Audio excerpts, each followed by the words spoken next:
Hello and welcome. Episode 8, Philadelphia Eagles, Super Bowl champs are here.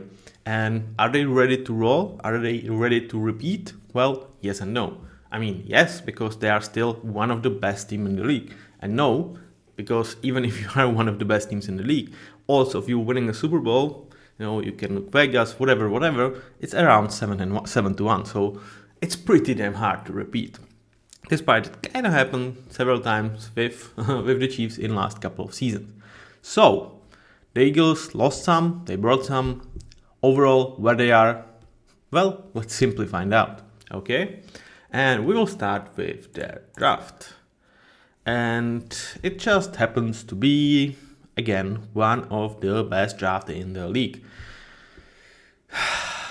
I mean, you can hear me sigh because it's kind of a theme for them to just keep getting away with this. If you are Howie Roseman, it's just, I don't know, do you play it on easy mode? Because, teams are just standing out of your way. I don't know, but it definitely seems like it. Because if you look at this team, let's say pre-last draft, let's not even talk about like AJ Brown trade. Let's not even talk about getting the best running back for free in free agency and on a cheap as hell deal that they improved this offseason. Let's not talk about that. Let's not talk about Zach Bone, who, Saints could not utilize, and somehow last year he was one of the top 5 linebackers in the league. Let's not even talk about it. Entering last year's draft, they still had pretty huge weakness, and that was secondary, especially their corners. Well, they managed to find not one, but 2 excellent corners that went much later than they should have, and both had it here. And what happened? Well, they've become, I wouldn't say like top duo in the league, but they are definitely super players and are future for this team. Let's make it clear. And entering this draft, I felt like, well, there is one clear position of weakness here, and that's safety. So what they get, second round, last pick, Andrew Mukuba. Guy that if someone took like early in second, I would not bat an eye. And somehow they get him here. Like, what could go wrong, right? What could go wrong? And not to mention that in the first round, they get a guy that in some mock drafts was mocked even 8 to the Panthers in Jalen Campbell. And this one is interesting to me because 2 years ago, there was one position that Eagles did not value in terms of spending any resources, and that was linebackers. And somehow, some way, now we are talking about the team that has one of the highest paid linebacker in the league in Zach Bone. That they do have nice complementary pieces to him, and they also spend the first round pick on the linebacker in Jalen Campbell. I mean, that's really a huge change in their approach, and I feel like they saw what great linebacker can actually do to your defense. And when Jalen Campbell kind of falls into your lap, why wouldn't you? So the first 2 picks were just outstanding. Like, such a great value, such a great fit, and richer gets richer. That was kind of a theme. Ty Robinson, well, it's like, okay, he's just a solid pick. Kind of where he was supposed to go. The pipeline of like Eagles, we will lose some defensive linemen because we cannot pay them all. Let's find another guy that in 2 years we probably make a starter. Ty Robinson could help that. And then you actually double dip into linebackers, which again, I find it surprising, but at the same time, Small Mondon was pretty nice value here. So now from a team that, 15 months ago, you would be like, well, they kind of don't have any linebackers. Now they have 4 I like. So, good job. Drew Kendall, kind of a solid pick. Not really sure that he's going to be starting at any point of his career, especially here, but he could be a nice backup. And Kyle McCord is kind of what they do in terms of their backup situation, because they just find really good guys that fall into 4th, 5th, 6th round. Tanner McKee was previously, now it's Kyle McCord. I think they will let Tanner McKee go when his rookie contract is up, and they will just have another 2 years of chief control over Kyle McCord. You don't have to spend too much on your backup room, which is nice. And also, you have a guy that I think, especially within the scheme, if you put him on 1 or 2 games, you might definitely win them because he ain't bad, man. And if there is a world in which perhaps Jalen Hurts goes down for an entire season, I think Kyle McCord could actually carve himself a nice job that, perhaps they would not sign him towards like a future, but he could be sought after, whether it's on rookie deal or after his rookie deal expires.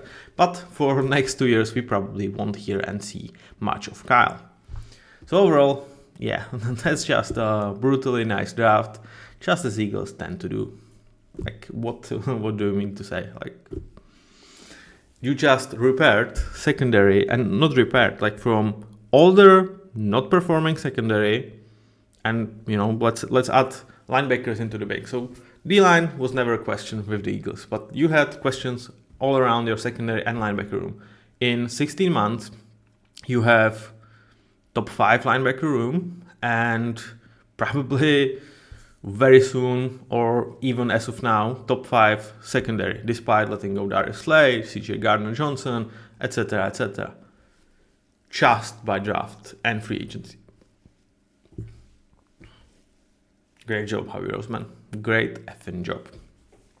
Now, where does this leave this team in terms of the roster talent? Well, let's look at this offensive line.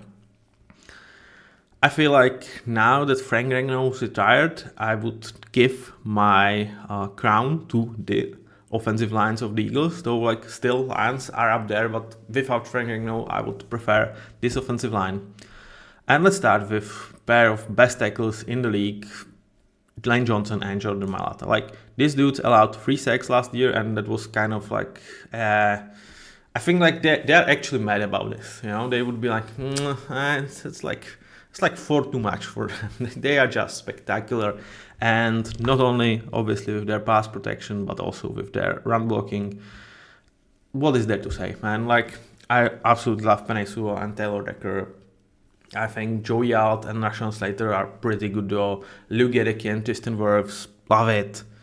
But I don't think they are near this level, because this is just 2 top 3 guys on both sides, at least top 3. Like, I think Lane Johnson is probably the best right tackle, and Jordan Mailata, I think, can have definitely a shot for being the best left tackle in the league.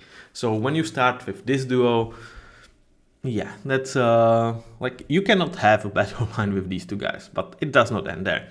Landon Dickerson is kind of an afterthought in terms of like how people speak about this offensive line, but he's still probably like a top 5 guard in the league. That doesn't get mentioned that much. Like, I really like Landon Dickerson. I think he's a hell of a player, and it's just Jordan Mailata and Lane Johnson and Jason Kelce before that, like, are taking up the space for him to like really be that guy that takes all the notches. But to me, he's just special talent, and like, if you want to play it safe, top 7, but I don't think you can put him anywhere after that. I think there is like Chris Lindstrom, who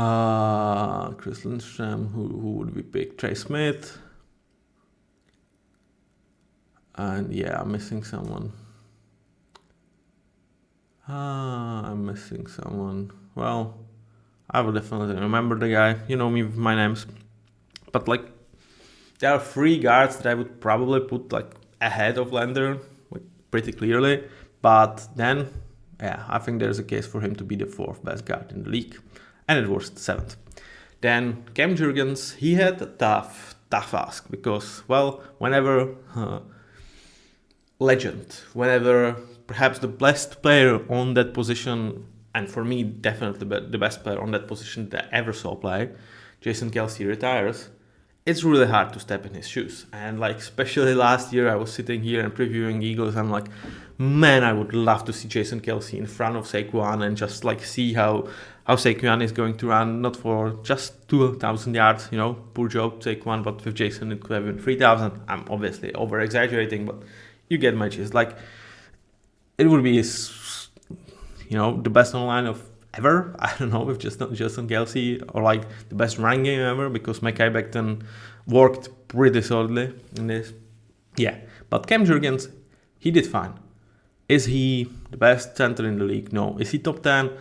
Probably not yet. Could he be? Yeah, I think so. As of now, he's just a fine, good center, and I would say kudos to him because that was not an easy shoes to fill, and I think he did a valiant job. Now, they lost Mekhi Becton in free agency. I definitely understand why they didn't want to pay as much as Chargers did. They are I think there's this saying that Eagles made the cap their bitch in a way, or like make it disappear, or make it look like it doesn't exist. Trust me, it does. It's going to come back towards Eagles eventually. They are not doing anything that Saints didn't done before, like even Browns did it to a degree. They are just doing it and winning, which is always the purpose when we are sacrificing the future. We've always criticized Saints on this channel because they were absolutely crippling their future for being mediocre at best. So, don't worry.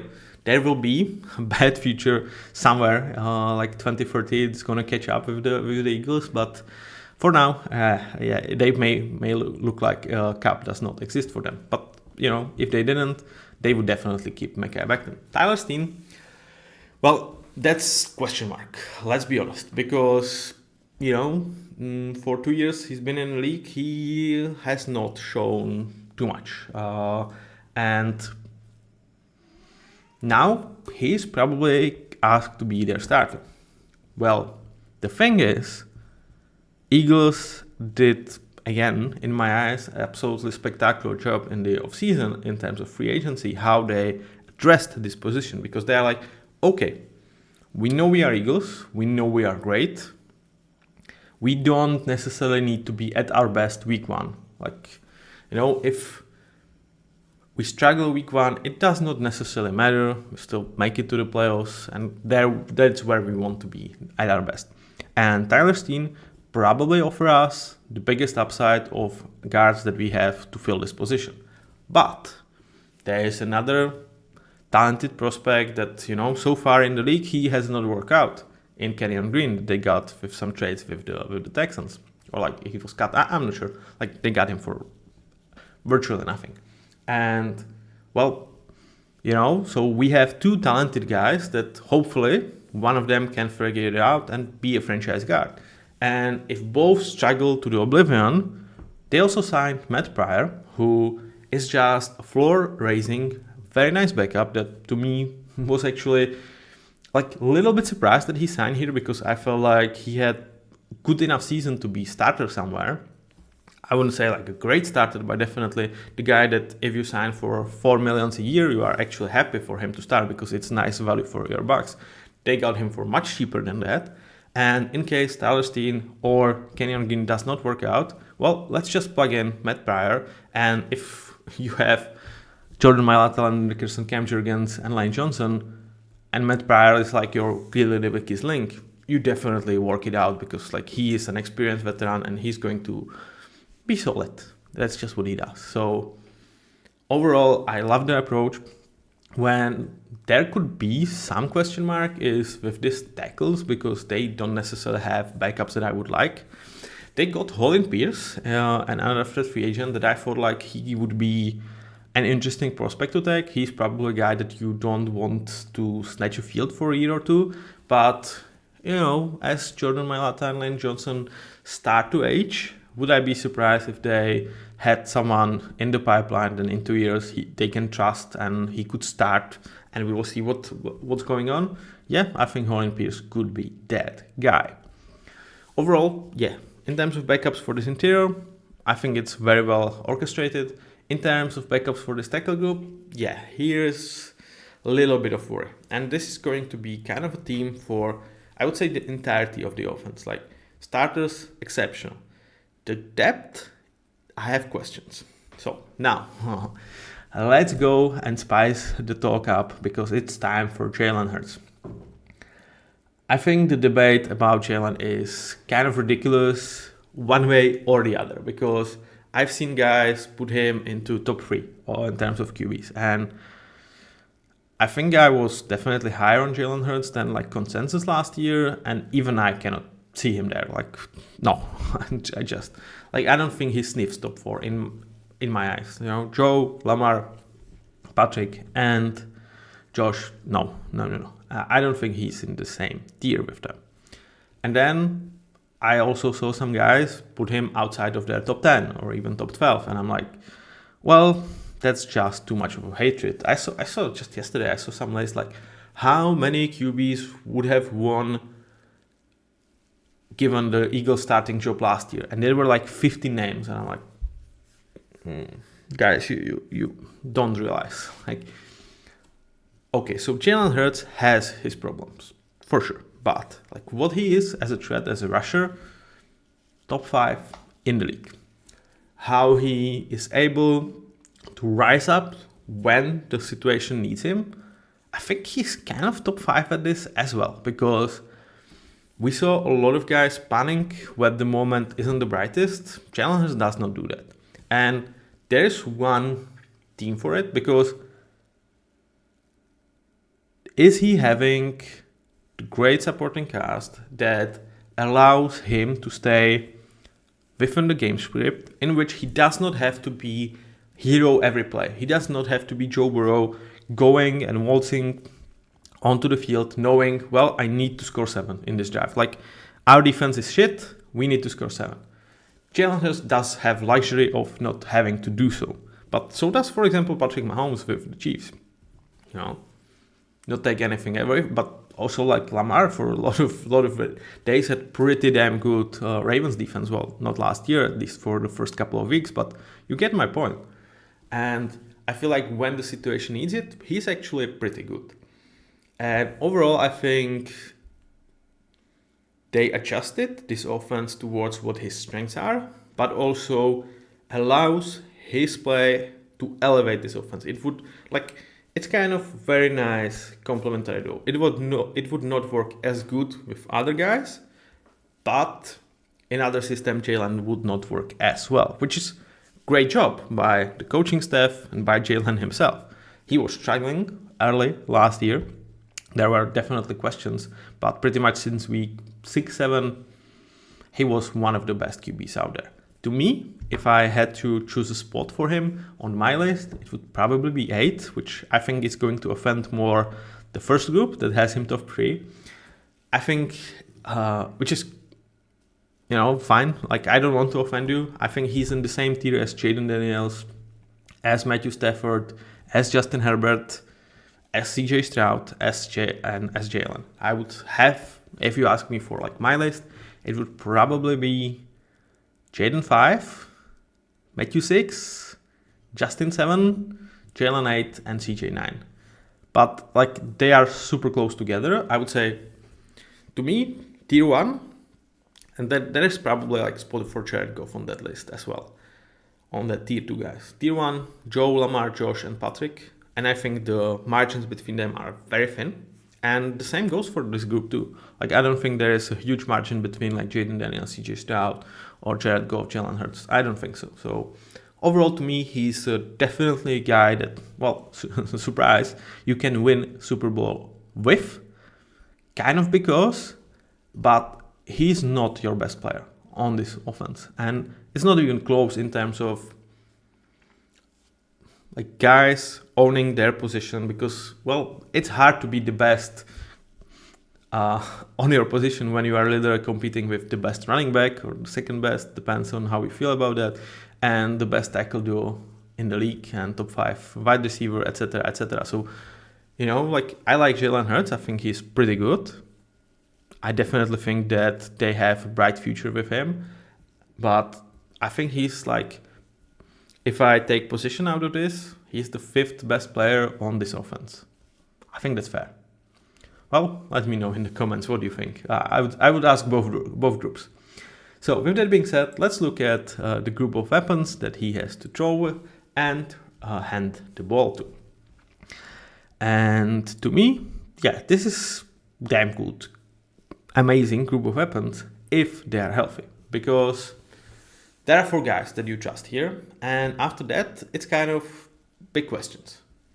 Let's start with Saquon. What he did last year was effing special. Like, I was so happy for him, man.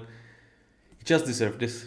Yeah, after years of struggle with the Giants to and like being questioned after that move. Like everybody hated him, like there was so much negativity from like Giants for him, and I felt like he actually handled everything kind of quite well. He was not like vengative or anything like that, and he was just exceptional.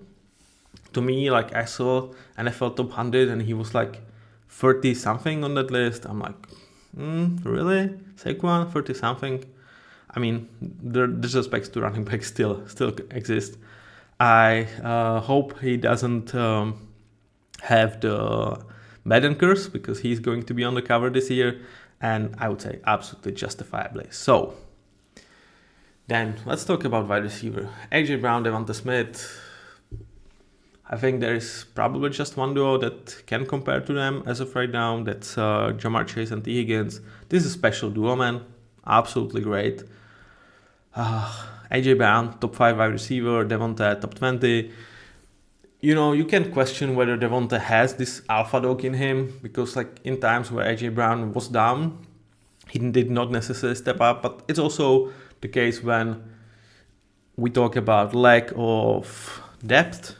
It's like if AJ Brown is down, you just can double Devonta Smith and you are not worried about the other guys. So it might just be the case, well, it's much harder to be an alpha against 2 guys, but still, Justin Jeffersons of the world can do that. So I don't think Devonta showed that he has it with him. They do not necessarily need him to. It's kind of the cherry on top. Definitely great duo that can be due on so many levels. And well, the numbers does not work when these 3 guys and Dallas gathered, so these 4 are on the field. The numbers simply does not work, because if you want to pressure this offensive line, it's super, super hard to do it with 4s. So whether it's blitzing, whether it's like with 5, you kind of need to match the offensive line 5 to 5. And then Saquon, if there is one linebacker on him, good effing luck. So, okay, 6 versus 6. And then AJ Brown, Devonta Smith, Dallas Goedert, and Jalen Hurts. How are we working that out? Like who is doubling, or are we leaving anyone on single? Because do you leave Jalen Hurts without the spy? Hard to do. Like when these guys are on the field, the math simply does not work. That's where Jalen Hurts, and the fact that you have to count for him as a runner, makes a massive, massive difference. Like it just simply is that when you have this great of an O-line, the running back that is a threat, and wide receivers that if you don't double, they will probably beat you one-on-one easily, and special running back, not to mention Dallas Goedert that we have not spoken too much about, but he's still probably a top 10 tight end in the league, very handily, and he's kind of an afterthought. And if you leave him totally in the open, well, he's going to effing hurt you. So the math just doesn't work, and it really requires some special defensive talent to be able to stop this offense. And the worst part for every defense out there is you can stop them, and then there is a tush push. And you kind of are forced, because we will talk about the defense being pretty great for the Eagles, maybe to play a little bit risky, because you need to stop them. You need to don't allow them to have these huge long drives, because this offense is absolutely built to do so. They are not built to, score you a touchdown within 3 plays, but they are freaking built to have 10, 12, 14 carry drive. They can carry the ball, they can throw it, whatever. And it's just over the course of the game, they will just overwhelm you. And not only for the defense, they're going to be busting their ass, but then it forces your offense to perhaps play more with the risk. It just forces you. It's super hard to not get forced to the Eagles game plan, which is we are going to run the ball, we are going to be physical, we are going to outpower you, we are going to outposition you. And what are you going to do about it? And so many teams are equipped to handle this. There is just few of them, and even them just need a little bit of luck for those game scripts to kind of shift. So it's super hard to stop this offense when it's healthy. And that's my point. Because after these 4 guys, we saw when A.J. Brown went down that this offense started to struggle. I mean, Jalen Hurts was not really his prime self at that point. Was it because A.J. Brown was bad, or not bad, but because he was out, or was it just a bad period of time for Jalen Hurts? I would say it's both, and that's the case. Because you take one guy out of this, and suddenly it does not work that well. You take Jalen Hurts out of this and put here a quarterback that doesn't have the rushing ability. Well, suddenly you have numbers that can work. The same goes when you take A.J. Brown out of the occasion. Well, if you have a shutdown corner, which I would say 10 to 15 teams have number 1 corner that can cover Devonta Smith, then suddenly you don't worry about the wide receivers. You stuff the box, and suddenly the game script for the Eagles does not necessarily work, because it's much harder to run. And if Devonta Smith is, let's say, covered by Pat Stan, Sauce Gardner, Devin Witherspoon, whatever, who are you throwing the ball to that is going to carry your team? Because John Dodson and Johnny Wilson, not really that. So you kind of need all of these pieces for this offense to really be as imposing as they can be, and as they kind of need to be in some areas. And it's like, is that offense bad without one of these guys? No, but it just has, I would say, really big implications, because they are not able to have that much possession of the ball. Time of the possession is going down. Then you are not having your defense as fresh. It's just such a domino effect. If one of these guys is out, then that's definitely my biggest worry for the Eagles. In order to repeat, I think they need these 4 guys healthy, or have, Jahan Dodson perhaps reach his upside, Johnny Wilson, or somehow figure it out. Because this is not bad offense without one of these guys, but it just pushes them a tier, I would say, which is a pretty big deal, for offenses to be pushed down to that tier by missing one of these guys. And it actually might even be 2 tiers when we talk about running backs, because as of right now, their backup running back is Will Shipley, who I actually have draft graphic from last year, because he didn't really play much last year, and that's their backup running back. So, in terms of tight ends, it's Grant Calcaterra. In terms of wide receivers, it's Terrence Marshall, Anya Smith. I don't know, man. There is definitely a backup problem that scares me. Again, if those guys are going down prior to trade deadline, I think the Eagles would figure out some way, somehow, to get a great replacement for them.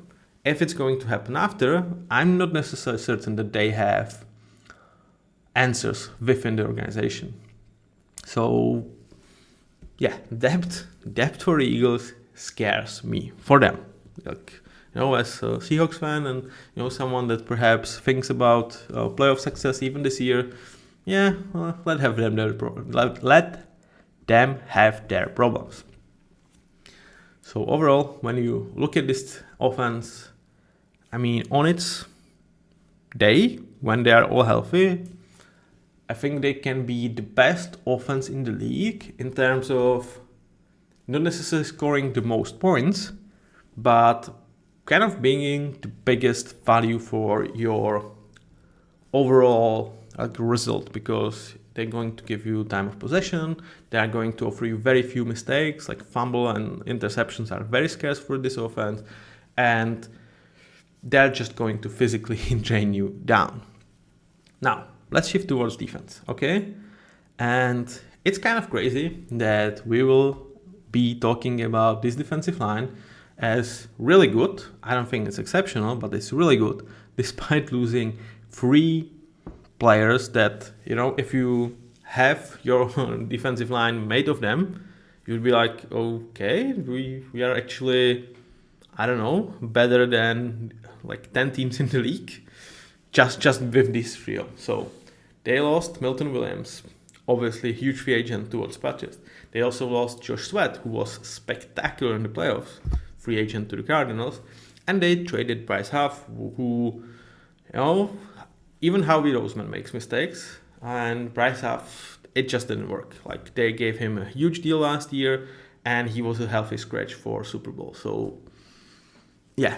And there was kind of a lot of bad-mouthing after he left in this offseason from both Bryce and some of his now former partners in crime. So, like Sweat, Huff, and Williams, yeah, you would like to start your defensive line with these three, and they lost these three guys. And yet, I still feel like this defensive line is going to be pretty nasty. Okay, so it starts with Jalen Carter.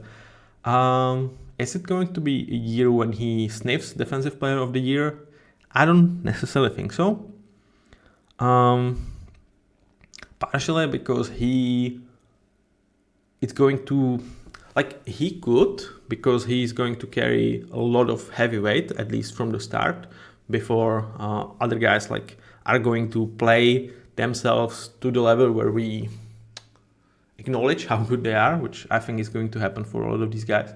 But I think not having like Milton Williams next to and Josh Sweat is going to allow offensive lines to even more focus on Jalen Carter, and it's going to be like super, super hard to be as efficient as he would like to be and as kind of you need your stats to be for Defensive Player of the Year. But I think this is the year where he could ascend to eliteness in my rankings and overall in like how people think about him.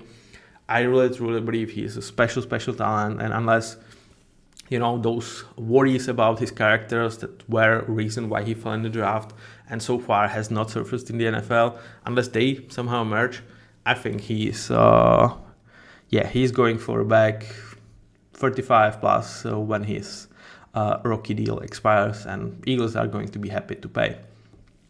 But he's their best player. Then you have Jordan Davis, who I think he's a very nice compliment, and he's like just what Howie Roseman does. Like, they are investing in the defensive and offensive lines. They are building their team through this. Like, I already talked about this, that I felt like this was one of the overblown topic in this offseason, because I will repeat myself just for a couple of seconds. One play against the Rams. If they call the run, I think Rams are actually going to advance in this game. And Eagles that dominated conference game, dominated Super Bowl, suddenly was just the top 8 team, and I don't think everybody would be like, okay, you need to build the team exactly like the Eagles do, because that was kind of the narrative. But okay, whatever. So Jordan Davis, did he necessarily pay back the first round pedigree? No, but is he a damn good, great player that definitely has more potential to grow? And now when Milton Williams is not here, he's just going to like ascend to at least important starter? Yeah, I definitely think so. So in terms of interior of this defensive line, I don't think you worry at all, because you also have Moro Ojomo. Like, this guy was insane when he played last year. I feel like, good backup perhaps does not even give him justice. I feel like I kind of kept it as it is, and I feel like maybe in 4 or 5 weeks I will just jump him 2 tiers, because with me and with him, it's just a matter of, do I have enough of a sample size to just ascend him? Because I think he's special, and like there is a world in which he actually outsnaps Jordan Davis, because like when he played last year, he was exceptional. So in case of this interior, you ain't worried. You ain't worried at all. And they might even play them together, Davis, Carter, and Ojomo, 5-man front. We will see how they will ascend to this. Now, in terms of edge, you have Jay Alexander, you have Nolan Smith. So Jay Alexander, you might even be like, well, why did I ascend Jay Alexander over Moro Ojomo? I would say he was like more complete player when I feel like the floor is kind of easier in terms of ascension. He's prepared to be their starter. And is this a downgrade from Josh Sweat? Yeah. But does it have to stay that way for the entire season? Hell no. I think Jalen Hurts has tremendous potential, and he could definitely ascend as good or even important start this year. And we could talk about him as still just number 3, number 4 pass rushing weapon that is there on this team, because you have Jalen, you have Nolan Smith, you have Jordan Davis. Nolan Smith, what a year for him. Another just like invest in defensive line, develop those guys, and you will get repaid. That's just the story of Nolan Smith. He's damn good. Like, is this edge something that you are scared of as opposing teams? Probably not as of right now. But when you combine this with the interior, yeah, you should be scared. And the scary thing is, like, the oldest player on this list is like 27, 26. So this is kind of the floor for these guys, and it's going to get worse. And then they will probably lose 2 of these guys in like next 2 years and replace them, because that's just how they function, and they've been pretty awesome in that. Now, the thing with this edge group is they actually have pretty nice talent to back it up. You have Aziz Ojulari, who, like, if there is a place and spot for him to, I would say, reascend his career, it could be here. They obviously drafted Ty Robinson, but there's also some guys that I just didn't have space to mention. And it's pass rushing specialist Joshua Aushe, who we are, 2 years from like him having 12 sack season, or like 11 sacks, or like some crazy stretch of games where he kind of had like sack every single game when he was just a game wrecking ball. And this could be just your designated pass rusher, that you put out there 5 to 7 times a game, and yeah, he might actually get pretty nice numbers for that. You can, I think, do some funny things even with Jahad Campbell in some sort of looks. And yeah, also have like Ogbo Okoronkwo if you, trust in like some development from him, or like some, not necessarily development, but like some remembering that he, like, once upon a time was not actually a bad player. This is still deep group that, even at its floor, is definitely at least average, but probably even better than that. And we're just getting started with them and with what can they do. So buckle up. This is a nasty group. Now, let's talk about linebackers, because like I said in the draft section of this video, they went from we don't care about linebackers to hell yeah, we actually do care about linebackers, because as of right now, you have, easily top 5 starting duo. I would have them in my top 3 in Zach Bond and Nakobe Dean. Like, what those guys cannot do. Like, they are pretty damn great. And they are your starting duo as of right now. But you also have Jeremiah Trotter, who, as drafted last year, yeah, he's still a nice prospect. You have Jahad Campbell, who, like, as of right now, like, he's coming off surgery, he's coming off injury from last year, so you don't have to rush him. But you can perhaps unleash him like week 6, week 8 as an absolutely fresh body off the bench that I don't think is necessarily going to be this huge difference maker year 1 in terms of every down presence, but I think he's going to play like 400 snaps, and they are going to mean a lot, because like I think that Vic Fangio is going to find a lot of ways how to unleash him, and we will see like where his spot is actually going to be in the future for this team. But as of right now, this is just a chess piece that's going to be, I think, moved around a little bit whenever he's healthy. And the nice thing is they don't need him, but he is just a freaking nice cherry on top for this year's roster. And we don't enter because, like I said, I really like Small Melden as a developmental linebacker as well. So you are 5 deep here. I think you can survive like injury to 2 of these guys. I think if the worst case scenario, if Zach Bond and Nakobe Dean are injured, you are kind of in a situation that you were 2-3 years ago, or you kind of started last year when it was like, well, we don't really spend in our linebacker room. We don't really feel like we have good linebackers. Or perhaps they thought they had, but like the league did not thought they had. And you start with like Jihad Campbell, Jeremiah Trotter. I think there are still worse linebackers duos in the league starting as of right now. Not to mention you would have to lose your 2 starters for that. So special room, special depth, and like from I had him ranked probably like bottom 5 last year to comfortable top 3. Big fan, Joe. How are those, man? Kudos to you guys. Kudos to you. Now, let's talk about the secondary.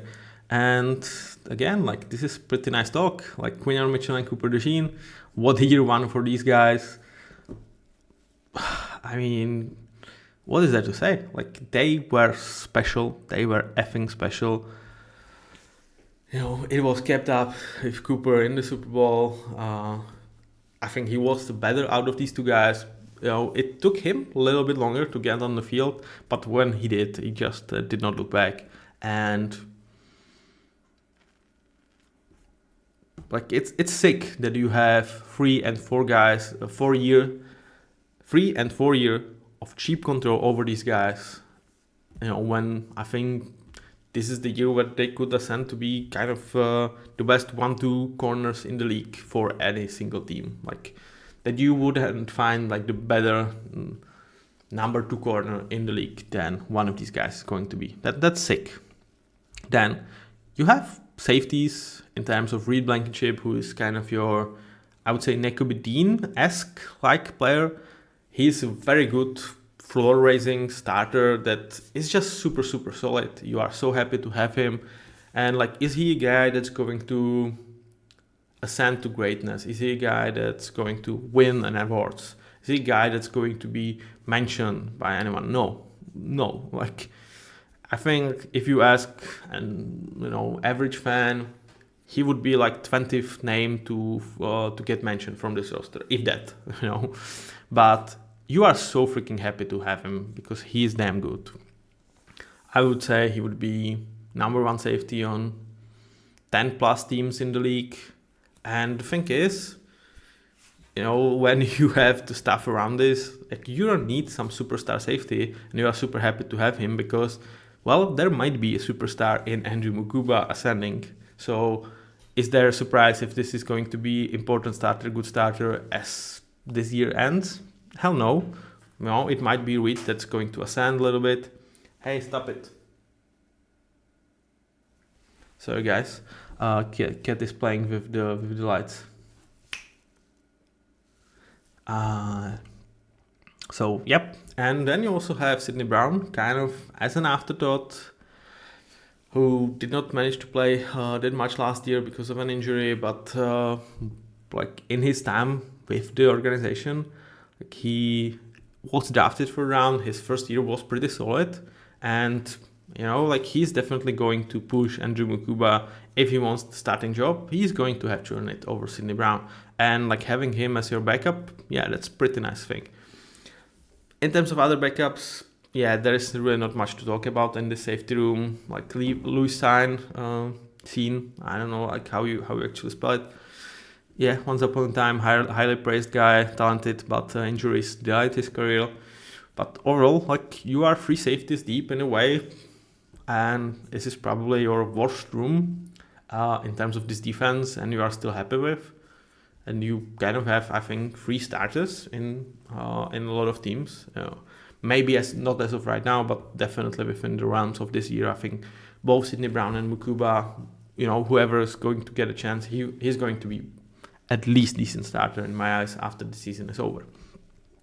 Then there is like one question spot. It's like who is like the second outside corner. As of right now, it seems like it's going to be Kyoringo, who again, when he played, he was not bad. Like unfortunately last year he was not able to play that much.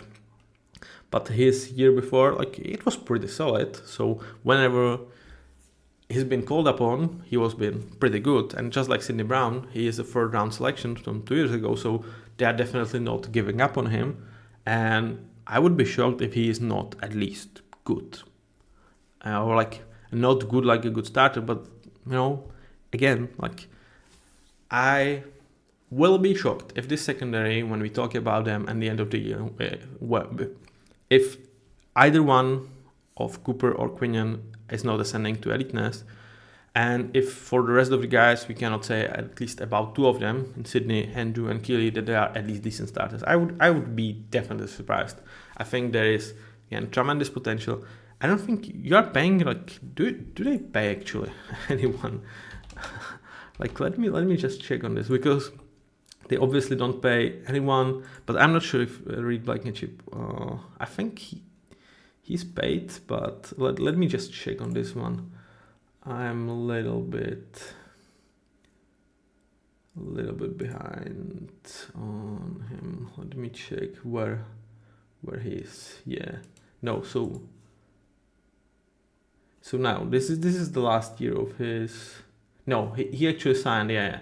So this is, yeah, he was drafted in 2022, but he was not drafted. He was undrafted, and he signed 1-year contract this year. Okay, so the crazy thing is that for this defense, for the secondary, there is only one guy that needs to get paid. That's Reed Blankenship for next year, and you are spending like around $8 million on this, like, and you know, like, you have that for 2026 before Sidney Brown needs and Killeringo are asking for extension. So like, you have this for at least 2 years. That's just insane. It's just freaking insane. That is freaking insane, man. So again, like, the oldest player is Reed Blankenship, and he is 26. So again, this is the floor of this defense. So this is scary team. And you know, when everybody asks like how the Eagles are getting away with it, it's like, yeah, a lot of it is they can stretch money down the future, and it's going to come down. You know, eventually they will pay for their sins a little bit. But at the same time, they draft, they developed, and they are able to trade for so many great talents, so many great players, even though they are successful as an organization. So you would think that, you know, they don't have great draft picks, you know. One that they did, because, you know, Saints needed to have Trevor Penning for some reason. They got Jalen Carter from that, you know, like, thank you, Saints. Really thank you. So overall, unlike for the offense, I would say for defense, you are for most part pretty safe. I would say even the secondary is like not proof to injuries, but you have some. You know, there's McWilliams whom they drafted. They also brought Adoree Jackson as like supervising veteran. And I would say if you actually need corner or safety, it's easier to find them, whether it's through trade deadline or even like kind of sitting on the couch, in terms of, you know, like, they don't need the super special talent. Unlike for that offense, I feel like you cannot just replace AJ Brown with anyone. I would say, because like how we describe this offense function, I think even if Quinion Mitchell goes down, you can replace him with a random guy, and the dip is not going to be as massive because of how like the offense, I would say, is really hugely dependent on having that number advantage for them to be at their best, at their absolute best. And the dip is scary, as we saw last year. So this is the team. I mean, I like what Washington is doing. I hope for Jaden Daniels that he's going to win Super Bowls and just, you know, stuff this egg into my face that he was the guy, and I was not really praising him when he was drafted. But like, when you see this Eagles team, you're like, that's going to be hard, and they are not going away. Like, you see this team, and again, like, with their finances, they could get away, and I think they could even like kind of figure out their future in terms of like sort of push money back to the present because of how great they have drafted. Because like, again, you have secondary that is at its floor top 12 right now, and you paid for that secondary like $10 million for this and next season. And then like the highest paid guys are not up for an extension until the season after that. So yeah, good luck. Now let's talk about the schedule before we wrap things up. And okay, so my storyline for the first part is more O of the line is obviously pun towards Moro Ojomo, who I think is going to like put himself out there on the map, because I think as of right now, not many people knows about him. I think he's going to put himself on the map within this first couple of games, and they actually will need him because this is a really hard stretch. I mean, Cowboys at home, well, that should be a walk in the park in a way. I really feel like they are just super like really much better than the Cowboys. Though I will say that in a case that Cowboys could somehow push them off the game script, it could be trouble. And they can do that they can open up the game with 2 huge touchdowns with CD and George Pickens and Dak Prescott. They can do that. They have the high-octane offense to really score early. And I would say even if it's like 3 drives in and Eagles are losing 0-14, if they don't overreact to it and just continue with their game script, I just feel like Dallas won't have an answer, because when I look at this O-line compared to D-line of the Cowboys, I actually expect them to run the ball like 50 times that game, and I don't think the Cowboys are going to have an answer. So there is a way in which like Cowboys start super hot and Eagles panic, in which I can see Cowboys somehow winning. But other than that, like this is just such a huge mismatch, because they are just not going to be able to stop this run. Like if everybody's healthy, you cannot overload the box, and I don't know who stops the run from Cowboys against this O-line. I really don't. But then Chiefs, yeah, big game. Super Bowl vengeance, hopefully, for the Chiefs. Well, it's going to be hard. Rams, Bucks, Broncos, and Giants. I feel like Giants are actually the one team that could have special talent for stopping this offense from functioning. And if they would be actually missing one piece for that offense in this specific game, look out for a surprise. But overall, I think they will start pretty strong, 4-2, which might not look like superb. It's just like 4-2, but given the schedule, I think that's a pretty good start. Then running and suffocating. Yeah. Who is this about? Well, they will need to continue running because their schedule is hard. Like we talk about it with the Giants, they have their path really cut out for them. It's like Vikings on the road. Yeah, that's not easy, man. Giants at home, that should be kind of walk in the park. But again, like I really feel like this defense of Giants could have could give this team a struggle. At Packers, at Lambeau, yeah, Lions at home, and at Cowboys. I feel like again this is going to be hugely on their running game behind Lane Johnson. Just push it down to everybody's throat. Don't allow them time of possession, and just be efficient. I don't really see any of these teams really stopping this.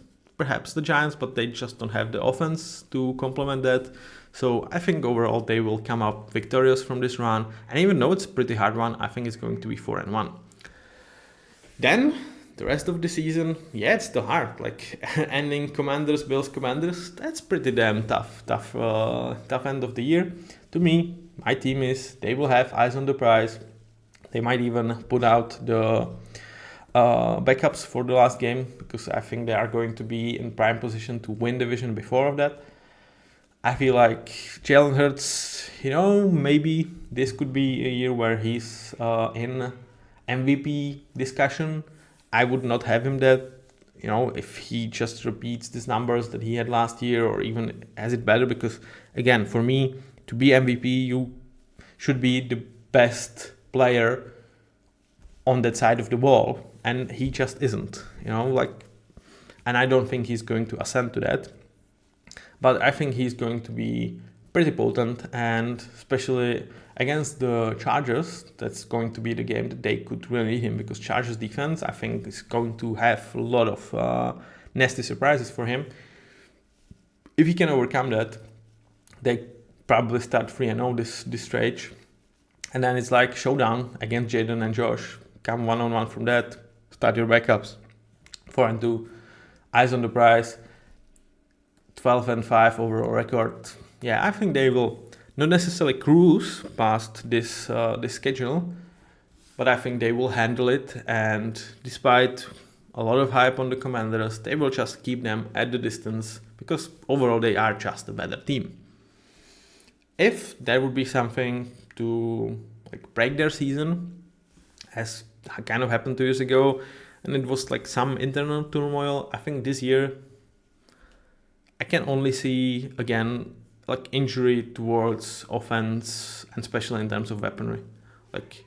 I think if they are able to stay in their game script, running the ball with the offensive numbers, and so much advantage that they have on that side of the ball, and this defense, which I would say as of right now is at worst 12th best defense, but probably better, and you just expect to get better and better by this year.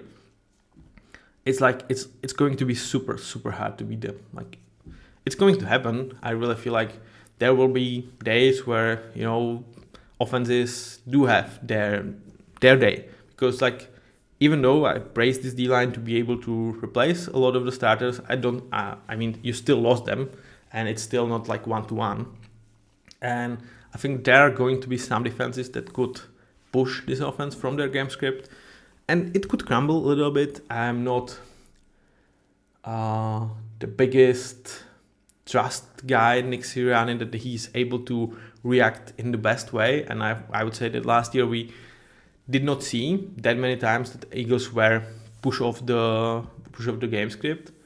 If that could happen, let's really see what Jalen Hurts, Nick Sirianni, and overall this team is made of. But overall, it was so fun to talk about them. In case, in terms of, am I happy that there is such a juggernaut in the conference that Seahawks are in? No. But you just appreciate great work when you see one, and Howie Roseman and Eagle staff just doing so. Thank you very much for listening. If you like this, if you're still here, leave a like, leave a comment. Everything is appreciated. And until next time, have a nice day.